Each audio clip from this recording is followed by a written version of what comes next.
10월 26일 주일입니다. 오늘 복된 주일 되시길 바랍니다. 오늘은 특별히 종교개혁 주일입니다. 우리의 신앙이 날마다 말씀을 기준으로 해서 새로워져야 됨을 생각하면서 예배하는 주일 되기를 원하고 우리 안에 하나님께서 새로운 마음을 늘 주시도록 기도하길 원합니다. 오늘 말씀 산책은 열왕기하 5장 27절입니다. 그러므로 나아만의 나병이 네게 들어 네 자손에게 미쳐 영원토록 이르리라 하니 게하시가 그 앞에서 물러나오매 나병이 발하여 눈같이 되었더라. 잘 아시는 것처럼 열왕기하 5장에는 한 가지 이야기가 나와 있는데 늘 이스라엘을 괴롭히던 아람의 군대장관 나아만이 나병에 걸려서 희망이 없자 아람의 왕이 이스라엘 왕에게 사신을 보내서 편지를 전하게 합니다. 내가 나아만 장군을 보낼 테니 고쳐서 보내라. 이렇게 된 배경에는 전쟁 때 이스라엘에서 잡아간 소녀가 나아만 장군의 집에서 심부름을 하고 있었는데 그 소녀가 엘리사의 존재를 알고 있는 겁니다. 당신이 이스라엘에 있었더라면 그 선지자님을 통해서 고침받을 수 있었을 텐데요. 이렇게 한 말이 그냥 흘려 넘길 수 없는 말이었죠. 지푸라기라도 잡아야 될 상황이었으니까.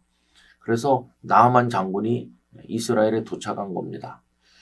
여러분, 나아만은 이스라엘을 괴롭혔던 장군이고 큰 나라의 실권자인데 이스라엘 왕은 대단히 난감한 처지에 이르게 됐죠. 어떻게 나병을 고쳐보냅니까? 그때 엘리사 선지자가 그 소식을 듣고 나한테 보내주시오. 이렇게 합니다. 그래서 나아만이 엘리사에게 왔는데 엘리사는 나가보지도 않고 요단강에 가서 7번 목욕하라 이렇게 하죠. 처음에는 나아만 장군이 화를 많이 냈지만 수하들의 간언을 받아들여서 7번 목욕했을 때 어린아이 살처럼 회복되었고 그는 너무도 감격해서 엘리사에게 많은 보답을 하려고 했지만 엘리사는 아무것도 받지 않았습니다. 그 이후에 그냥 돌아가는데 그 모습을 보고 아쉬워한 것은 엘리사의 사환인 게하시였죠. 아니 저렇게 보답을 하신다고 하는데 은근 보화를 준다고 하는데 왜 그냥 받지 않고 보내라. 그래서 엘리사 몰래 쫓아가서 급하게 좀 달라고 합니다. 이런 식의 거짓말을 통해서 은덩어리들도 얻고 그리고 옷도 얻고 그래가지고 와서 이제 몰래 숨기려고 했던 거죠. 근데 이미 엘리사는 게하시의 그 행동을 다 알고 있었습니다.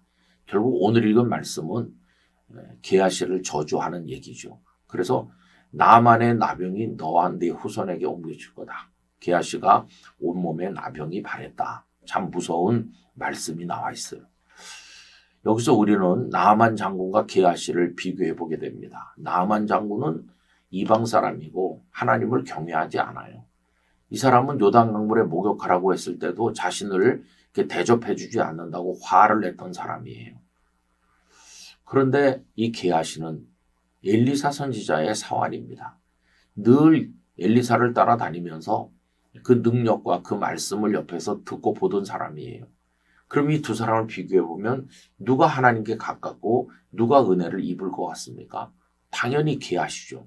그런데 결과를 보면 게하시는 나병 환자가 됐고 나아만은 고침을 받고 돌아갔다.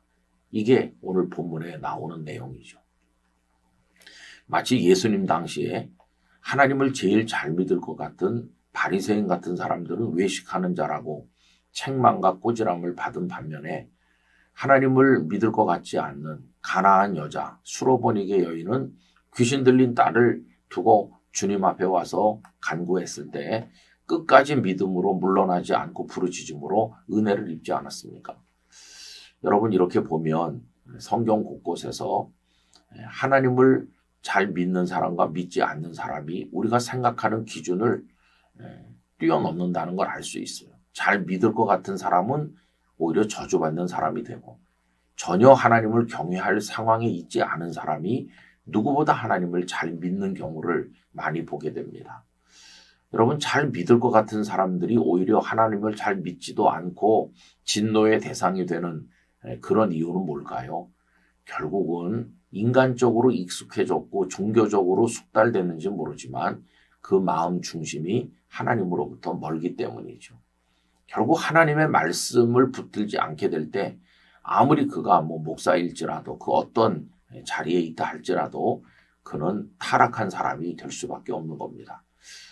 루터가 종교개혁의 깃발을 들 때 또 그 이전에 그 성각자들이 종교개혁을 부르짖을 때 그때 중세 로마 교회, 교황을 비롯한 교권주의자들 그리고 힘 있는 자들 다 언제나 하나님을 경외하는 것처럼 보였지만 부패해 있지 않았습니까?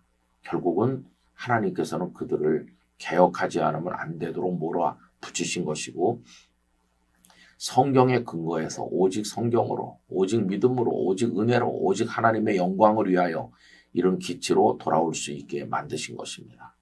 여러분 오늘날도 교회의 목회자와 중직자들을 보시는 하나님의 시선이 어떨까 이런 생각을 해봐요.